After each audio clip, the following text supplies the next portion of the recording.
My sister sent one text at 6:42 in the morning. Transfer the venue deposit today or don't bother coming to my wedding. No good morning, no please, no question mark, just an order. I stared at the message while my coffee went cold on the kitchen counter, and for the first time in my life, I did not feel panic when someone in my family threatened to exclude me. I felt tired. My name is Nora Whitfield. I'm 35 years old, and I work as a grant compliance auditor in Columbus, Ohio. My job is simple on paper and brutal in practice. I review nonprofit spending, donor records, scholarship files, and expense reports to make sure money given for one purpose is not quietly used for another. I had built my whole career around one belief: records remember what people try to rename. But inside my own family, I had spent years pretending love meant not looking too closely. My younger sister, Kelsey, was getting married in 8 weeks. She wanted a wedding that looked like a magazine cover: glass ballroom, imported flowers, champagne wall, custom dress, and a live string quartet for guests who mostly drank boxed wine at backyard birthdays. There was nothing wrong with wanting a beautiful wedding. There was something wrong with expecting everyone else to finance it while calling it family support. I typed back, "I'm not paying your venue deposit." 3 dots appeared immediately, then disappeared, then appeared again. Before Kelsey could respond, my mother did. "Real sisters help. Refuse this, and you are not welcome at the wedding or any family gathering after it." I read the message twice, then I put my phone face down. Most people would think that was the moment everything started. It wasn't. It had started years earlier when my grandmother died and left behind a small fund called the Juniper Scholarship Fund. Grandma Junie had cleaned offices at night for 30 years, and every summer she gave 2 local students a few $100s for books, bus passes, or college application fees. After she passed, my family decided to continue it in her name. I handled the paperwork because I knew compliance. My mother, Diane, handled family announcements because she knew how to cry in public. Kelsey helped with events because she liked photographs of herself holding donation baskets. The fund was small, informal, and beloved. Relatives gave $50 here, $200 there. Church members donated after memorial services. Former scholarship students sent thank you notes. My grandmother's friends still wrote checks in shaky handwriting because they trusted our family. I trusted my mother too. That was my first mistake. To make events easier, I created an online donor portal, a simple payment account, and a vendor profile under my name because I was the registered administrator. My mother and Kelsey had limited access to upload receipts and schedule fundraiser expenses. Limited access, not ownership. Not permission to spend. Not permission to use my name. And that morning, when Kelsey demanded the venue deposit, I still did not know she had already told 3 vendors that I had agreed to cover everything. At 7:03, Kelsey finally replied, "You always make things harder because you hate seeing me happy." I almost laughed, not because it was funny, but because it was so familiar. Whenever Kelsey wanted something, my refusal became jealousy. Whenever my mother wanted control, my boundary became cruelty. Whenever money disappeared, it became a misunderstanding. My phone buzzed again. A screenshot from Kelsey. It was an invoice from Bellamy House, the most expensive wedding venue in the city. The balance due that morning was $9,700. Below it, Kelsey wrote, "You can transfer it from Juniper. It's for a family event." My hand froze over the screen. Juniper. The scholarship fund. The money people had donated for students, for books, for rent deposits, for kids who had no safety net, not for crystal chandeliers and signature cocktails named after my sister's dog. I called her. She answered on the first ring like she had been waiting. "Finally," she said. "I need this done before noon. You asked me to use scholarship money for your wedding." "It's not scholarship money right now," she said. "It's just sitting there. That is not how restricted money works." "Oh my gosh, Nora." "Stop using your work voice. What did you tell the venue?" She sighed, annoyed that I wanted facts instead of feelings. I told them the family foundation was helping. "We do not have a family foundation. Same difference." No, it was not the same difference. It was the kind of phrase people used right before paperwork became evidence. I asked, "Did you sign anything with my name on it?" Silence. Just long enough. Just guilty enough. Then she said, "Mom said you'd understand once the pressure was off me." That was when I opened my laptop, logged into the donor portal, and saw a notification I had never approved. 3 new vendor accounts had been added. Bellamy House Events, Larkspur Florals, Celeste Bridal Atelier, all connected to Juniper, all marked as Family Legacy Outreach. I felt my heartbeat move into my ears. Kelsey was still talking. You have no idea how stressful wedding planning is. Tyler's family already thinks we're cheap. If we lose this venue, everyone will know we couldn't afford it. Then choose a venue you can afford. That is such an ugly thing to say. No, it is an honest thing to say. Her voice sharpened. Mom was right. You've become cold. There it was. The family sentence. Cold, difficult, judgmental, changed. Words used to make the responsible person feel guilty for noticing the fire. I said, I'm removing your access. Kelsey laughed once. Short and hard. You won't. Because then Mom will tell everyone what you did. What did I do? You ruined my wedding. I haven't touched your wedding. You will if you don't pay. That sentence mattered. I muted the call, opened the admin panel, and removed Kelsey's login. Then I removed my mother's. I disabled every pending vendor connection, froze outbound transfers, changed the recovery email, and downloaded the audit log. When I returned to the call, Kelsey was still speaking, and Tyler's mother already booked her flights, so if you embarrass me, I swear. It's done, I said. What's done? I removed your access to Juniper. There was a pause, then a sound like she had dropped something. Nora, you cannot use donor money for a wedding, you psycho. I'm also contacting the payment processor. You wouldn't dare. I already did. At 7:18, my mother called. I let it ring. At 7:19, she called again. At 7:20, Kelsey sent 7 messages in a row. At 7:23, Tyler called me for the first time in 6 months. At 7:31, Bellamy House left a voicemail saying they were unable to process the scheduled deposit from the Juniper account and needed immediate clarification because the event contract listed me as the financial guarantor. I replayed the voicemail 3 times. Then I opened the contract attached to the venue portal. My name was there, typed neatly, Nora Elaine Whitfield. But the email signature underneath it was not mine. It was my mother's. And beside my name, in the box labeled Authorized Representative, someone had uploaded a photo of my driver's license. I sat down slowly. My driver's license had been in my mother's kitchen drawer 2 weeks earlier because she said the church office needed ID copies for scholarship paperwork. I had handed it to her without thinking. That small trust had become a key. By 8:05, my phone showed 49 missed calls, not 49 worries, not 49 apologies. 49 attempts to make me reopen the door before I looked behind it.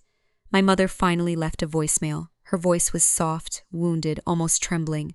Nora, you are humiliating your sister over a misunderstanding. You know how important this wedding is after everything Kelsey has been through. Call the venue and tell them you approve the deposit. We can discuss details later. Details. That was what she called the use of my name. That was what she called donor money.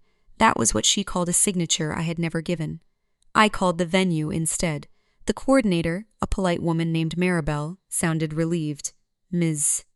Whitfield, thank goodness. We were told you were difficult to reach because of your audit travel schedule. I'm not traveling. Oh, I did not approve this contract. I did not authorize Juniper funds for this event. I did not agree to guarantee payment. The silence on her end changed shape. Professional warmth became legal caution. She asked, would you be willing to put that in writing? I'm sending it now. I emailed her a denial of authorization, requested all documents, and asked her to preserve login records, IP addresses, uploaded files, and communications connected to the contract. My hands were steady as I typed. That surprised me. For years, my family had treated my calmness like evidence that I could take more pressure, but calm did not mean painless. Calm meant I had stopped wasting energy begging people to become honest. A boundary is not betrayal. At 9:12, my mother texted the family group chat. Nora has frozen Grandma Junie's fund and may cause Kelsey to lose her wedding venue. Please pray for her heart, not my stolen name, not the scholarship money, not the contract. Within minutes, relatives responded. My Aunt Patrice wrote, Nora, this is cruel. My cousin Dean wrote, it's one day. Let your sister be happy. An older church friend wrote privately, your grandmother would be heartbroken. That one hurt. Not because it was true, but because my mother knew exactly which dead person to place between me and the facts. I wanted to defend myself. I wanted to send the contract, the audit log, the frozen vendor list, everything. But I knew how public family arguments worked. The first person to explain looked guilty. The loudest person sounded wounded. The person with documents sounded cold, so I did not argue in the chat. I wrote one sentence. I am requesting a formal review of Juniper records before any further funds are released. Then I exited the conversation. 10 minutes later, my work email received an anonymous complaint. The subject line was, "Misuse of nonprofit authority by employee." I stared at it before opening it because I already knew. The complaint accused me of freezing community funds for personal revenge, intimidating family members, and using my compliance knowledge to bully vulnerable women. The sender claimed to be a concerned donor but did not provide a full name, donation date, or contact information. The language sounded familiar. Vulnerable women. My mother had used that phrase when she wanted sympathy from church committees. The complaint had been sent to my director, the HR office, and the general ethics inbox. I walked to my director's office before she called me. Her name was Vanessa Cole. She was precise, direct, and allergic to drama. She looked up from her screen and said, "I was about to ask whether you knew anything about this." "I know who likely sent it," I said, "and I have documentation." Vanessa leaned back. "Sit." I explained the wedding contract, the scholarship fund, the vendor accounts, the frozen portal, and my family's reaction. I showed her the audit log and the venue email. She did not smile. She did not comfort me. She said exactly what I needed. "Good. Keep everything. Do not delete messages. Do not call anyone angry. Send me the records for our file." Then she added, "Nora, I know your work." Anonymous complaints with no evidence do not become truth because someone uses nonprofit language. I nodded, but my throat tightened. Because my director had just given me more fairness in 5 minutes than my family had given me in 5 years. That afternoon, I called an attorney named Priya Shah, who specialized in nonprofit governance. She listened quietly, then asked, "Who controls the bank account?" "I am the administrator. My mother is listed as event treasurer." "Remove her today." I already removed portal access, bank access too, and asked for statements going back at least 5 years. 5 years. I knew what she was really saying. One fake wedding deposit usually does not appear out of nowhere. It grows in soil that has already accepted smaller lies. That evening, I went home, locked my door, and opened every Juniper record I had. Donation receipts, grant lists, scholarship checks, vendor payments, event reimbursements. At first, everything looked messy but ordinary. My mother had always been bad with uploads, late with receipts, and dramatic about passwords. Then I found the first strange entry, a $2,200 student emergency award paid to someone named M. Callan. No application, no thank you letter, no school, only a memo, transportation hardship. I searched the name, nothing. Then I searched the payment destination. It was connected to a beauty salon where Kelsey had hosted her engagement party. I kept going. $850 for winter books, paid to a boutique stationery designer. $2,300 for community hall repair, paid to a lighting company that specialized in wedding installations. $600 for student meal vouchers paid to a champagne brunch vendor. My stomach did not drop all at once. It lowered slowly, record by record. By midnight, I had found $18,740 in questionable spending, and Kelsey's wedding was only the newest label on an old habit. The next morning, my mother arrived at my townhouse without warning. I saw her through the camera before she knocked. She wore a gray cardigan, pearl earrings, and the expression she used at funerals when she wanted people to ask whether she was okay. I opened the door but did not step aside. She looked at the narrow space between us. "Are you really going to make me stand outside?" "Yes." Her face changed, just a flicker. She was used to entering my home like my boundaries were furniture she could rearrange. "Nora, this has become embarrassing. Using my name on a contract is embarrassing. You are making everything sound criminal. I'm making it sound documented." She pressed her lips together. "Kelsey is devastated. Did she sign my name?" "She was under pressure. That is not an answer." My mother lowered her voice. "She is your sister. I know who she is. Then help her." "I helped her for years." "No, you judged her for years." There it was again. The old switch. Responsibility became judgment. Questions became attacks. Refusal became abandonment. I asked, "Did you upload my driver's license?" She looked away. "Just once. That was enough." "I gave the venue what they requested," she said. "You gave them my ID. For a family purpose. For a contract I did not approve." Her eyes filled with tears. "You don't understand what it feels like to watch one child struggle while the other stands there with a clipboard." I almost answered emotionally. I almost said I had struggled too.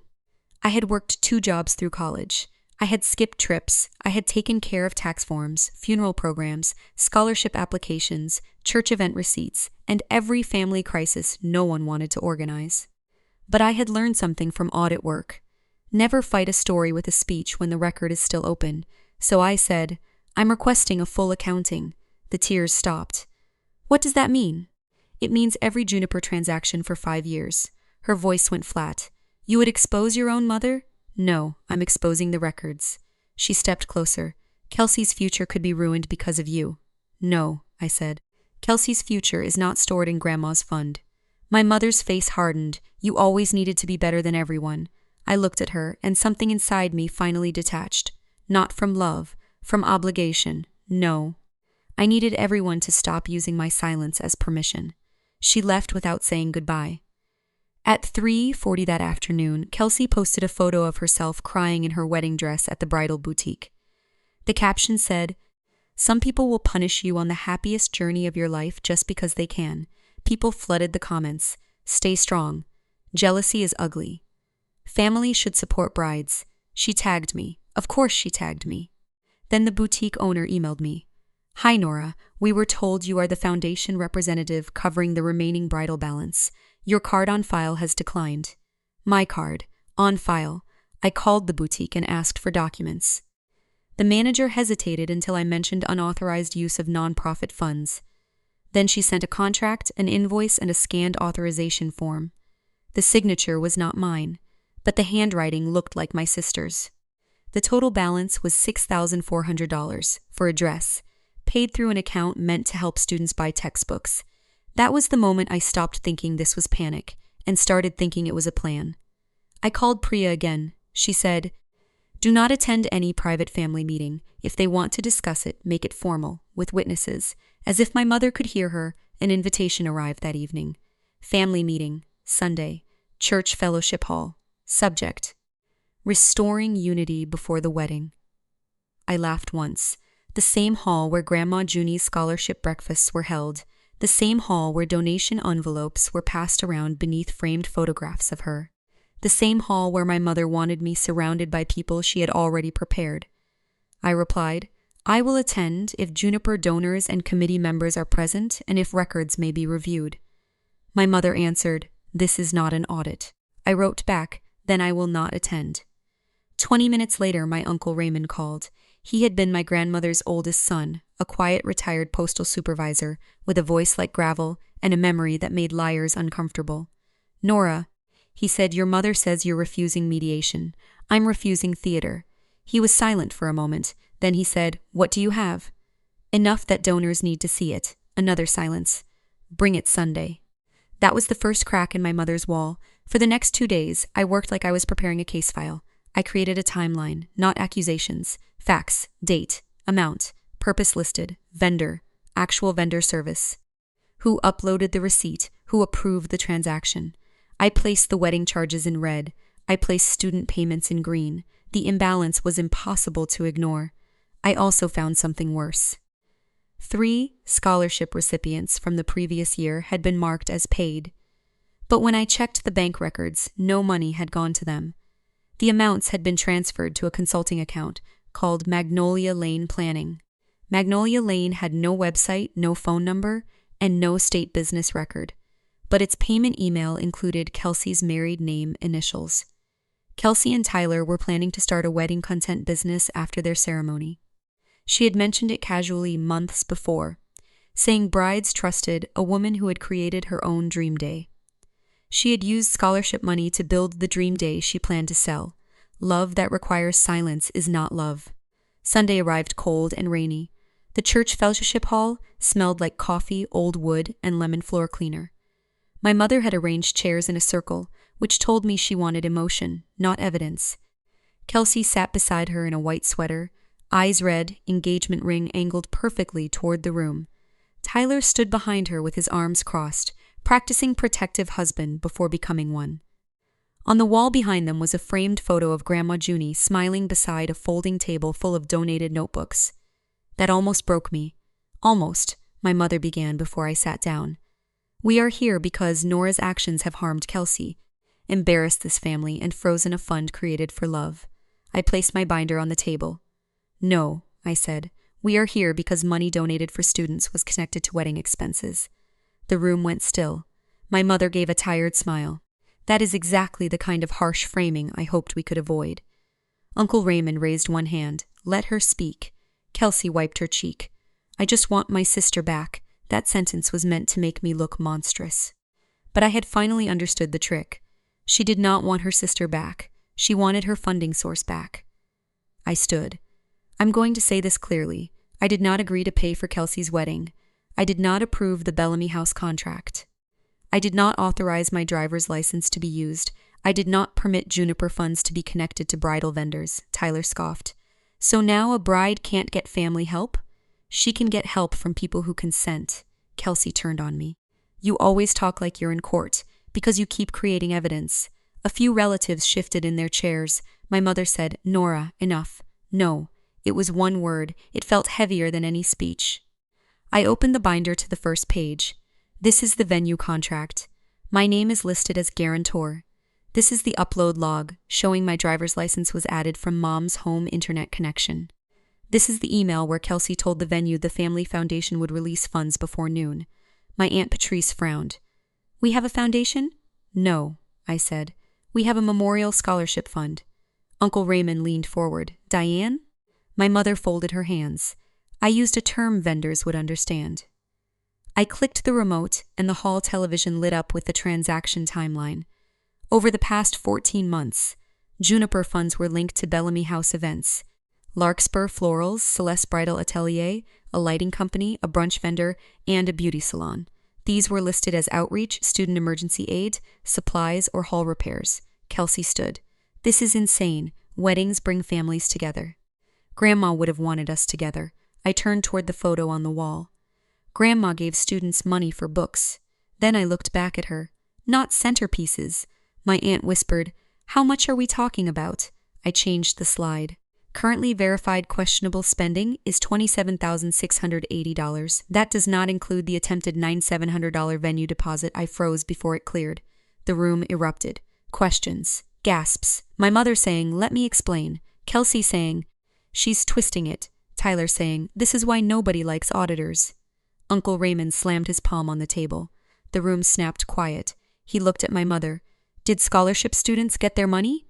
My mother's mouth opened. Closed. Opened again. We had timing issues. I clicked to the next page. 3 recipients were marked paid last spring. Their awards were redirected to Magnolia Lane Planning. Kelsey's face went pale. I had not told anyone that part yet. Tyler looked at her. What is Magnolia Lane? She did not answer, so I did. An account connected to Kelsey's wedding business plan. That was temporary, Kelsey snapped. We were going to repay it after the wedding content launched. A sound moved through the room. Not shock exactly. Recognition. The kind that arrives when people finally hear the quiet part spoken out loud. Uncle Raymond stood slowly. You used scholarship money as startup cash? Kelsey started crying harder. I was trying to build something. Nora has a career. She has a house. She has savings. Everyone acts like I'm some criminal because I needed one beautiful thing. I looked at her. You stole from students. I borrowed from family. No, I said. You borrowed from people who did not know they were lending. My mother rose then, voice shaking. I made decisions to protect my daughter. You protected one daughter by sacrificing another, I said. She flinched. For the first time, she did not have an immediate answer. So I handed Uncle Raymond a folder. This is a formal request to remove Mom as event treasurer and freeze all Juniper spending until an independent accounting is complete. Priya Shah has copies. Donors have the right to review the records. My mother whispered, You brought a lawyer into Grandma's legacy? No. I brought records into it. Kelsey grabbed her purse. You wanted this. You wanted everyone to hate me. I wanted you to stop using my name. You could have just paid and talked to me later. There it was. The whole family system in one sentence. Pay first, question later. Absorb the damage, protect the image. I said, that is exactly why I didn't. Tyler stepped forward. You've ruined our wedding. I held his gaze. No, I interrupted the part that required fraud. The word hit the room like glass breaking. My mother said my name sharply. But no one defended her, not immediately, not automatically. That was new. A donor named Mrs. Elgin, who had been my grandmother's friend, stood near the back. She was 78, tiny, and usually gentle. Her voice shook when she spoke. I gave that fund money after my Harold died. Diane, you told me it helped a girl at the community college. My mother's eyes filled. It did help students. Did my money buy flowers? My mother did not answer. Mrs. Elgin picked up her purse and said, then I want the records. One by one, other people started asking the same. Records, statements, receipts, names of students, dates of payments. My mother's power had always depended on emotion arriving before facts. But once people wanted facts, tears had nowhere to stand. Kelsey stormed out first. Tyler followed her. My mother stayed seated, staring at the screen like if she waited long enough, the numbers might become less specific.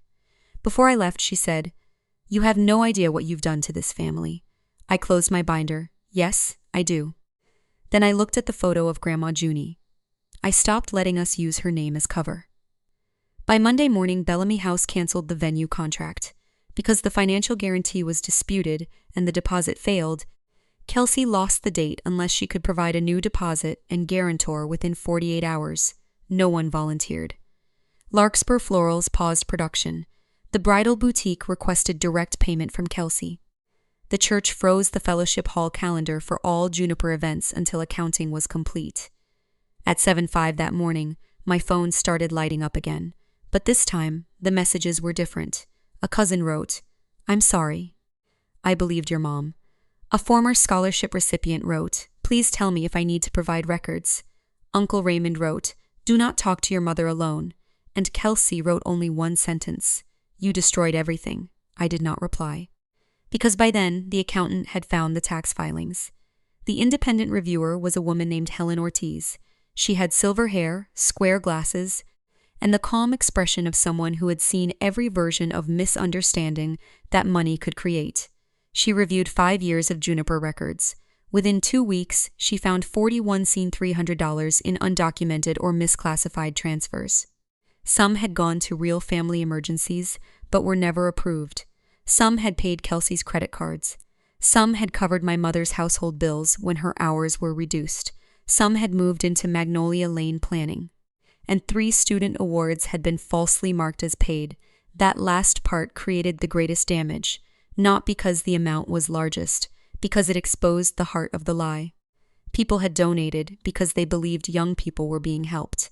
3 young people had written thank you emails for scholarships they were told were delayed. Delayed.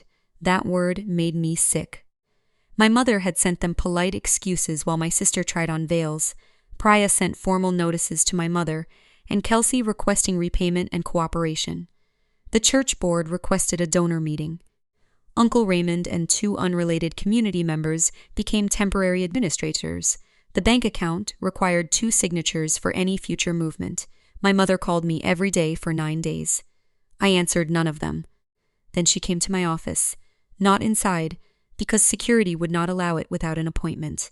She waited near the parking garage. I saw her standing beside my car with a paper bag in her hands. I stopped 10 feet away. She looked smaller than she had in the fellowship hall. I brought the lemon cookies you like, she said. I didn't ask for cookies. Her lips trembled. Nora, please. No private conversations. I am your mother. You use that title like a password. It no longer opens everything. Her face crumpled. I was scared. Of what? That Kelsey would fall apart. So you let her steal structure from everyone else. She is not strong like you. I laughed softly, and it sounded sad even to me. You don't know how strong I am. You only know how much I survived without making it inconvenient for you. She looked at the paper bag. I never meant to hurt you, but you were willing to. That landed. I could see it. She had prepared for anger. She had prepared for accusation. She had prepared for me to cry and then forgive her, because I always had. She had not prepared for a sentence she could not decorate. I need you to tell the church this was a family misunderstanding, she whispered. No, Kelsey may lose Tyler. Then Tyler should know who he is marrying. She may lose the wedding business before it starts. It was built with money she had no right to use. My mother shook her head. You sound like you don't love us. No, I sound like I love myself too. She left the cookies on the ground beside my car. I did not pick them up. The donor meeting happened the following Thursday evening. This time, my mother was not in charge of the room. Tables were arranged in rows. Printed reports sat at the entrance. Every donor received a summary showing total contributions, verified scholarships, questionable expenses, pending recovery, and new controls. No speeches about unity, no donation basket, no photo slideshow, just facts. Kelsey did not attend. Tyler did. He sat in the back, looking like a man trying to calculate whether humiliation was cheaper than cancellation. When Helen explained Magnolia Lane planning, he stood up and walked out. The wedding was postponed 3 days later. Kelsey announced online that unexpected family cruelty had forced them to choose more intimate celebration. But by then, too many people had seen the records. Comments were quiet. Sympathy did not rush in like before. Without the big venue, the vendors, the content launch, and the illusion of luxury, the wedding became a courthouse ceremony with 12 guests. I was not invited. For once, exclusion felt like clean air. My mother resigned from every church committee. Not because she wanted to, but because the board requested it. She entered a repayment agreement after Priya made clear that donors were prepared to pursue civil action. Kelsey agreed to repay the Magnolia Lane transfers to avoid further legal escalation. She also sent letters to the 3 students whose awards had been delayed, though I later learned Helen reviewed every word before mailing them because Kelsey's first draft blamed administrative confusion. Administrative confusion. The phrase people use when truth has fingerprints. My workplace cleared me after reviewing the anonymous complaint. IT traced the message to a public library terminal near Kelsey's apartment, which did not prove enough for formal action, but the writing matched phrases she had used in texts. Vanessa kept the file and told me, "You handled this exactly the way I expect an auditor to handle pressure." That sentence stayed with me. Not because it praised my work, because it separated pressure from obedience. 3 months later, I received a letter from one of the students whose scholarship had been delayed. Her name was Amara. She wrote that the payment arrived just in time for her nursing program supplies. She said she had almost dropped one class because the kit was too expensive. I read that letter in my kitchen and cried for the first time, not for Kelsey, not for my mother, for the version of me who had almost believed paying the venue would keep the peace. Peace for whom? Peace built on stolen help is not peace. It is quiet damage. I taped Amara's letter inside my office cabinet where only I could see it. A reminder, the money had a purpose, so did my refusal. Over the next 6 months, the Juniper Scholarship Fund became smaller but cleaner. We created formal applications, public reports, 2-signature approval, conflict of interest rules, and an outside review every year. Donors returned slowly. Some never did. That was fair. Trust is not a faucet you turn back on because someone says sorry. It is rebuilt in drops. My mother sent repayment installments every month. At first, each envelope contained a note. "I hope you know I love you. I wish you had handled this privately. Your sister is still hurting." I did not respond to those. Then one envelope contained only the check and a printed ledger page. That was the first message I respected. Kelsey stayed mostly silent until winter. Then she emailed me. The subject line was, "I'm not asking for money." I almost deleted it, but I opened it. She wrote that Tyler had ended the engagement 2 months after the courthouse wedding because he could not trust her finances. She said Magnolia Lane planning was closed. She had taken a job managing appointments at a dental office and was paying back the fund through monthly drafts. The first half of the email sounded like a report. The second half sounded like my sister. "I hated you because you were the person who could say no and survive it. I thought if I made enough noise, you would fix things like you always did. When you didn't, I had to look at what I had actually built. There wasn't much there. There was no but. No, you hurt me too. No, Mom said. That mattered. I waited 2 weeks before replying. I received your email. I am glad repayment has started. I am not ready for a personal relationship. Future contact requires honesty, no financial requests, and no public blame. She replied the next day, understood, one word, maybe growth, maybe strategy. Time would tell, changed behavior is the only apology with a receipt. My mother took longer. Almost a year after the fellowship hall meeting, she asked to meet at a public park near Grandma Junie's old apartment building. I agreed because Uncle Raymond said she had completed 9 repayment installments and had attended financial counseling through the church. She arrived carrying no cookies, no framed photo, no family guilt disguised as nostalgia. Just a folder. We sat on opposite ends of a bench. She opened the folder and showed me copies of every payment she had made, every remaining balance, and a letter she had written to the church board admitting that she had misused her treasurer role. Then she looked at me and said, I taught Kelsey that needing something was the same as deserving it. I stayed quiet, she continued, and I taught you that being dependable meant being available for anything. My eyes burned, but I did not rescue her from the silence. She deserved to sit inside what she had named. I was angry at you, she said, because your no made me visible. That was the closest thing to truth I had ever heard from her. I asked, why did you use my ID? She looked down. Because vendors trusted your name more than mine, and that did not stop you. No, the answer was ugly, but it was honest.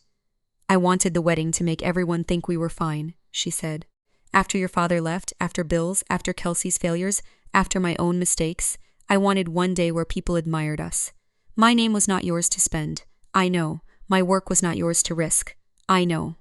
Grandma's fund was not yours to decorate. Her mouth trembled. I know. We sat there while traffic moved beyond the trees. Finally, she said, I am not asking to be trusted today. I am asking what earning contact would require. That was different from asking for forgiveness. Forgiveness often wants the past cleared. Earning contact accepts that the past remains on the table. I gave her conditions: no financial access, no private use of my documents, no family messages sent on my behalf, no blaming me for consequences, no contact with my employer, no pressuring me through holidays, illness, or grandma's memory. If she broke any condition, contact would stop. She nodded. I can accept that. Can you accept it when Kelsey is upset? She closed her eyes. That is the part I have to learn. It was not a perfect answer. Perfect answers are often rehearsed. This one sounded hard, so I accepted a limited beginning. 1 phone call a month. Public meetings only. No money discussions unless they involved repayment documentation. For a while it worked. Not warmly. Not easily. But honestly enough, a year after Kelsey's original wedding date, Juniper held its first scholarship breakfast under the new rules. It was smaller than the old ones. No dramatic speeches, no emotional donation basket, no family performance. Just students, donors, coffee, and a printed report at every table. Amara spoke for 3 minutes about nursing school and how the scholarship had helped her buy clinical supplies. She did not know the full story, and she did not need to. The fund was not about our family drama. It was about making sure someone's next step did not collapse over a few $100s. My mother attended as a guest, not treasurer. Kelsey came late and sat near the back. She wore a simple blue dress and no ring. After breakfast, she approached me while volunteers stacked chairs. I'm not going to make a scene, she said. That's good. She gave a nervous laugh. I deserved that. I waited. She took an envelope from her purse. This is an extra payment. Dental office gave me a bonus. I looked at the envelope but did not take it. Give it to Raymond. I already did. This is the receipt copy. I thought you'd want proof. That surprised me. Not the payment. The understanding that proof mattered. I took the copy. Thank you. She nodded toward Amara, who was laughing with 2 other students. I didn't think about them, Kelsey said quietly. I thought about how everything looked. I know. I'm trying not to. That is a start. She wiped her palms on her dress. Do you think we'll ever be sisters again? I looked around the fellowship hall, at the report pages, at the students, at my mother, quietly folding tablecloths without directing anyone, at Grandma Junie's photograph, moved from center stage to a side table where it belonged. Honored, not used. I think we can become something honest, I said. But not what we were, Kelsey nodded slowly. What we were was pretty bad for you. Yes, and for me too, she said.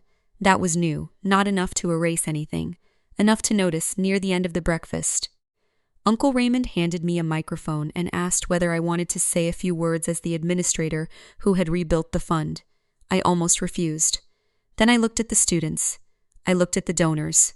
And I thought of every person watching this story who has ever been called selfish for protecting what was never meant to be taken.